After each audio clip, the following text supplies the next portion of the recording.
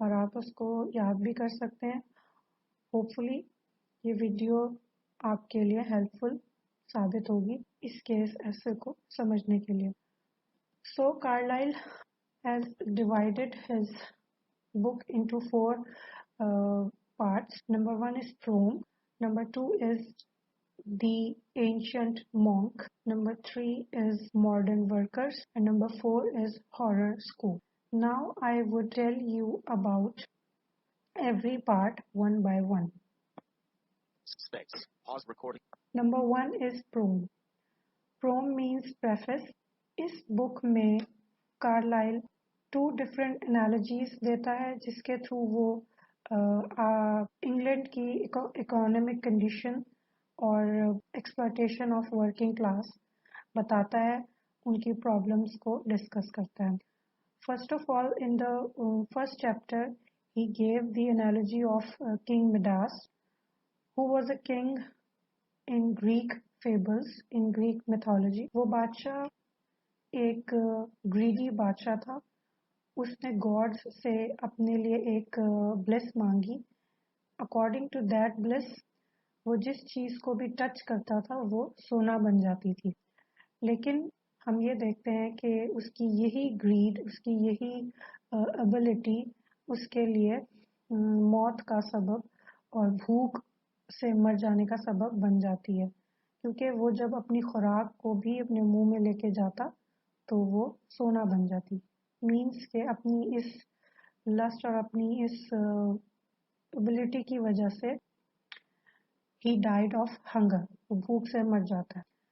سو Thomas Carlyle Cs کہ موجودہ England کی بھی سچویشن کچھ اس طرح ہے کہ موجودہ انگلینڈ کی جو اکانومی ہے, جو ان کے پاس دولت ہے وہ بہت زیادہ ہے, لیکن English people do not know how to manage this wealth. ان کو نہیں پتا کہ اس دولت کو کس طرح مینج کرنا ہے اور کس طرح اپنے غریبوں کو اس کا فائدہ پہنچانا ہے.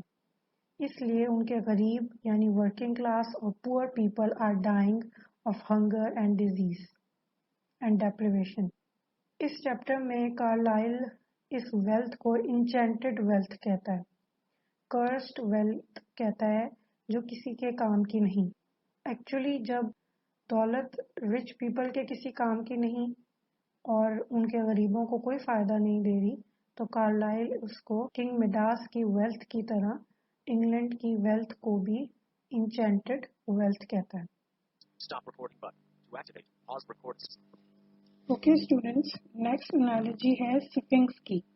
سفنکس ایک مانسٹر ہوتی ہے جو کہ ریڈلز پوچھتی ہے. یہ بھی ایک گریک پلے ایڈیپس ریکس میں کیریکٹر موجود ہے. تو جو اس کی ریڈلز کا جواب دے دیتا ہے اسے تو وہ چھوڑ دیتی ہے, لیکن جو جواب نہیں دے پاتا اس کو وہ ڈسٹرائے کر دیتی ہے. تو کارلائل کہتا ہے کہ یہ زندگی اور انگلینڈ کی سچویشن بھی سفنکس کی ایک ریڈل کی طرح ہے. اگر اس کو آنسر کر دیا گیا, اس کو ریزالو کر دیا گیا تو سب کچھ ٹھیک ہو جائے گا, ورنہ سب کچھ ڈسٹروائے ہو جائے گا. اور اس ریڈل کا جواب یعنی کہ جسٹس کیا ہے اور جسٹس ہے یا نہیں کا جواب وہی لوگ دے سکتے ہیں جو کانفیڈنٹ ہیں, جو پاور میں ہیں. اکارڈنگ ٹو کارلائل غریب تو مر رہے ہیں, جو پاور میں نہیں ہے وہ تو مر رہے ہیں.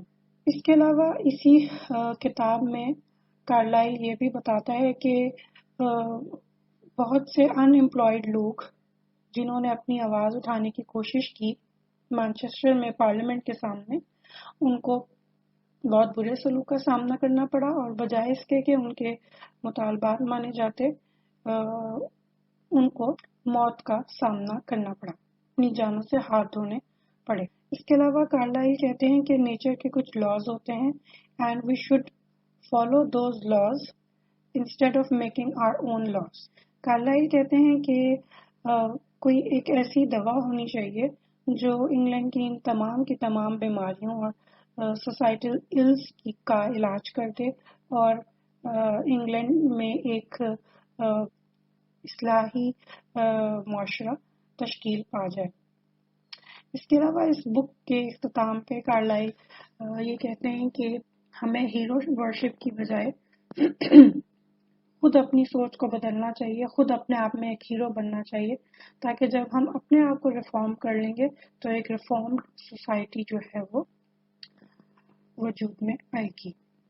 اس کتاب میں ایکچولی کارلائل دکھانا چاہ رہے ہیں کہ مائٹ از رائٹ کے بجائے رائٹ از مائٹ ہونا چاہیے۔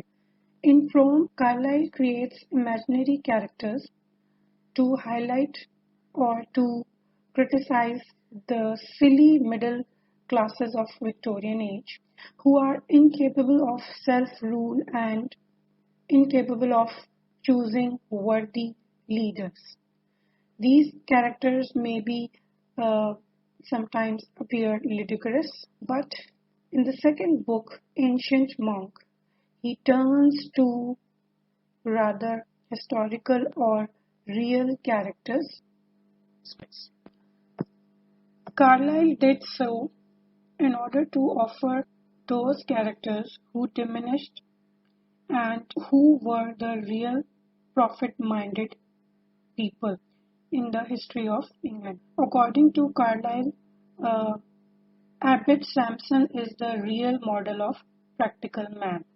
In his second book, The Ancient Monk, he offers the biography of Abbot Sampson, who knew how to work with devotion and who had the ability of judging people more than lawyers.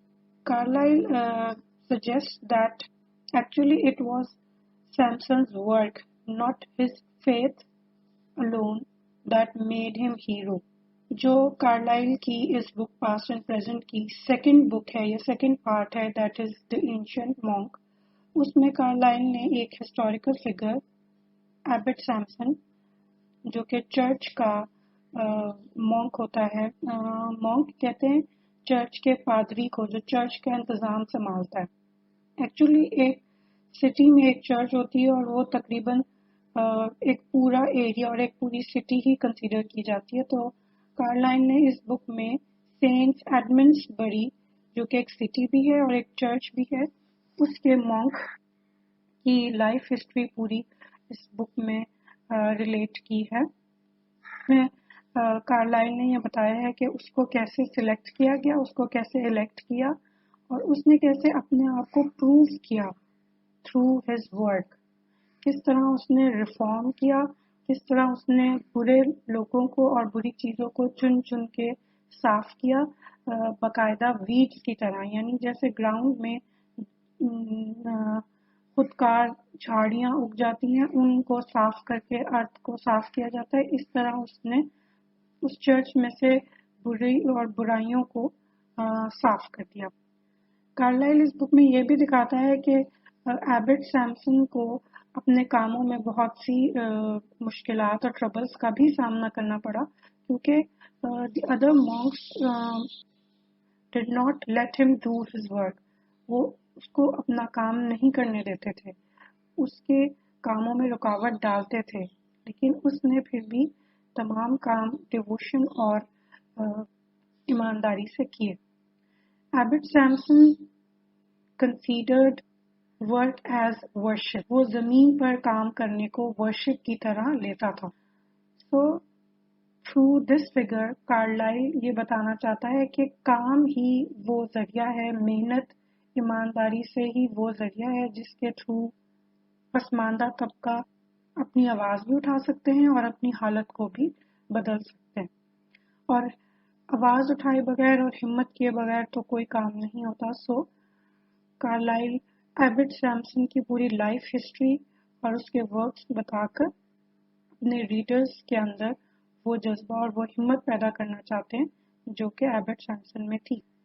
Abbott Samson کی story اس طرح symbolic وے میں لی جا سکتی ہے کہ جیسے ایک آدمی کو ایک ایریا دے دیا گیا ہو جس میں بہت سی جھاڑیاں اور گھاس وغیرہ اگی ہوئی اور اس جگہ کا کوئی حال نہ ہو اور آپ کے پاس ریسورسز بھی نہ ہو، یعنی اس کو صاف ستھرا اور اچھا کرنے کے لیے آپ کے پاس کوئی ریسورسز بھی نہ ہو۔ تو ایبٹ سیمسن جیسے انسان جو کہ اپنی قوت بازو سے کام کرنا جانتے ہیں، انہوں نے مین پاور کو استعمال کرتے ہوئے، اپنی محنت اور وزڈم کو استعمال کرتے ہوئے نہ صرف اس جگہ کو صاف کیا، اس جگہ کو استعمال کے قابل بنایا، بلکہ اپنی ہی ریسورسز میں رہتے ہوئے اسے ایک مثالی جگہ بنا دی۔ کارلائل اپنی اس بک کا جو اختتام ہے، the ancient monk, that is consisting of at least 15 or 16 chapters کا اختتام بڑے خوبصورت الفاظوں میں کرتے ہیں،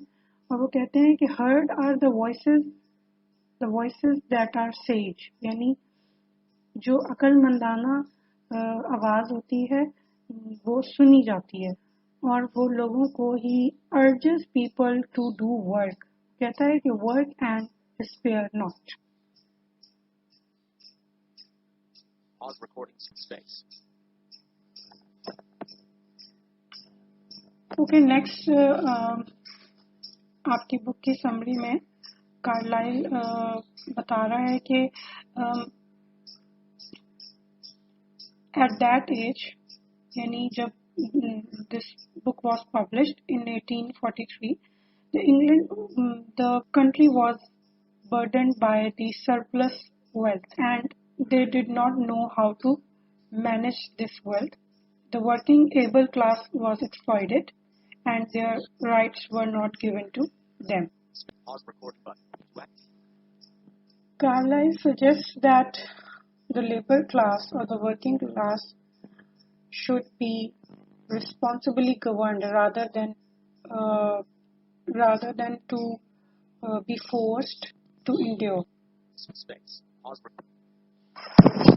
Okay, in the third book, that is The Modern Worker, Carlyle ہمیں بتاتا ہے کہ انگلینڈ کی سچویشن کس طرح کی ہوئی ہے کہ ہر کوئی صرف دولت کے پیچھے جا رہا ہے۔ اس نے اپنے چیپٹرز میں کچھ ببلیکل ٹرمز یوز کیے، لائک میمنزم، میمن ورشپ، یعنی ورشپ آف ویلتھ۔ وہ بتا رہا ہے کہ ہر طرف سے صرف کیش اور پیمنٹ کی آواز آتی ہے، لوگ صرف ایسے کے پیچھے بھاگ رہے ہیں، اور جو امیر ہے وہ امیر تر ہوتے جا رہے ہیں اور غریب جو ہے وہ غریب تر ہوتے جا رہے ہیں۔ کارلائل جو ہے he is in the favour of liberty of harmonize society, اور وہ کہتا ہے کہ people should have the right to govern, اور وہ لوگ ان کو حکومت بنانے اور گورنمنٹ بنانے کا حق ہونا چاہیے جو عقل مند ہوں، جو حکومت کو چلانا جانتے ہیں۔ That is why he suggests that instead of feudal aristocracy, industrial aristocracy should govern، یعنی وہ لوگ جو کام کرنا جانتے ہی نہیں ان کو حکومت کرنے کی بجائے ان لوگوں کو حکومت کرنی چاہیے جو کام کرنا جانتے ہوں، یعنی غریبوں کے مسائل کی آواز اٹھانے کے لیے ایک امیر آدمی کی بجائے ایک غریب آدمی ہی ہونا چاہیے جو کام کرنا اور آواز اٹھانا جانتا، اور جب تک آواز نہیں اٹھائی جائے گی، مسائل سامنے نہیں لائے جائیں گے تو مسائل حل نہیں ہوں گے۔ کارلائل یہ بھی بتاتا ہے کہ جو پروڈکٹس اور جو چیزیں ورکرز اور امپلائرز اور لیبررز بناتے ہیں یا بلڈ کرتے ہیں، کریٹ کرتے ہیں، خود وہ اس کو استعمال کرنے کے قابل نہیں ہے، کیونکہ ان کے پاس اتنے پیسے نہیں ہیں، ان کے پاس تو پیٹ بھرنے کے لیے ہی پیسے نہیں ہیں، تو وہ چیزیں، وہ پروڈکٹس وہ استعمال کیسے کر سکتے ہیں۔ بک 3 میں کارلائل بتانا چاہ رہے ہیں کہ کس طرح ایرسٹوکریسی یا امیر لوگ سپرفیشل ہوتے ہیں اور ان کے خیالات، ان کے بلیفز بھی سطحی اور سپرفیشل ہوتے ہیں، اور وہ کسی کے ساتھ بھی سنسیئر نہیں ہوتے، یعنی اپنے ورکرز، اپنے مزدوروں کے ساتھ سنسیئر نہیں ہوتے، جس کی وجہ سے مزدور انگلینڈ میں سفر کر رہے ہیں اور ان کی حالت بہت بری ہے۔ اس کے علاوہ کارلائل ایک balanced approach towards earning money بتانا چاہتا ہے اس کتاب میں، یعنی پیسہ کمانے کا مقصد صرف دولت حاصل کرنا بھی نہیں ہونا چاہیے اور نہ ہی صرف خوشی حاصل کرنا کہ کام کر کے ہم خوشی حاصل کریں، بلکہ ان دونوں کے درمیان کی چیز ہونی چاہیے، یعنی آپ کے سامنے ایک مقصد بھی ہو کہ ہاں ہم پروفٹ بھی ارن کریں اور ہمیں خوشی بھی ملے، یعنی happiness of doing work and having some purpose to work. In the same book, yani in the book A Modern Worker, Carlyle is suggesting that English people do not have the courage to raise their voices. ان کے اندر ہمت ہے ہی نہیں کہ وہ اپنی آواز بلند کر سکیں، اور آواز بلند کیے بغیر جیسے I have told earlier کہ مسائل کا حل نہیں ڈھونڈا جا سکتا۔ اس کے علاوہ کارلائل یہ بھی کہہ رہا ہے کہ اب دنیا میں سے مذہب اٹھ چکا ہے، کرسچینٹی ناکام ہو چکی ہے اور مذہب نامی کوئی چیز نہیں رہ گئی لوگوں کے لیے۔ the only thing that they worship is money, power. اس بک میں ایک اور چیپٹر ہے اوور پروڈکشن کے نام سے، جس میں کارلائل یہ بتانا چاہ رہے کہ جو مزدور، جو کسان زمین پر محنت کرتے ہیں، ان کی محنت کا سارا پھل اور پیسہ ان کے امیر لوگ یعنی ارسٹوکریسی، ان کے جاگیردار، وہ ان کے اونرز، لینڈ اونرز، وہ سارے لے جاتے ہیں۔ اگر اتنا ہی پیسہ ان غریب مزدوروں کو دیا جائے تو وہ مزید لگن اور ایمانداری سے کام کریں۔ In this chapter we come to know two more terms that are working aristocracy and unworking aristocracy.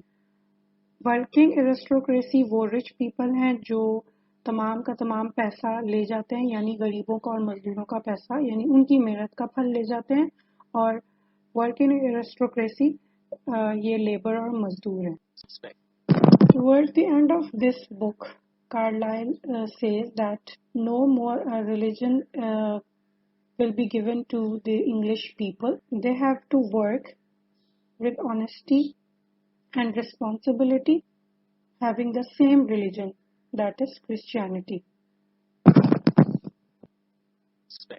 Okay, students, now the fourth and the last book or part of this book, Past and Present, that is Horoscope. Horoscope میں Carlyle کچھ suggestions اور کچھ predictions دیتا ہے future کی، جن کے through future England کی حالت کو بہتر کیا جا سکتا ہے۔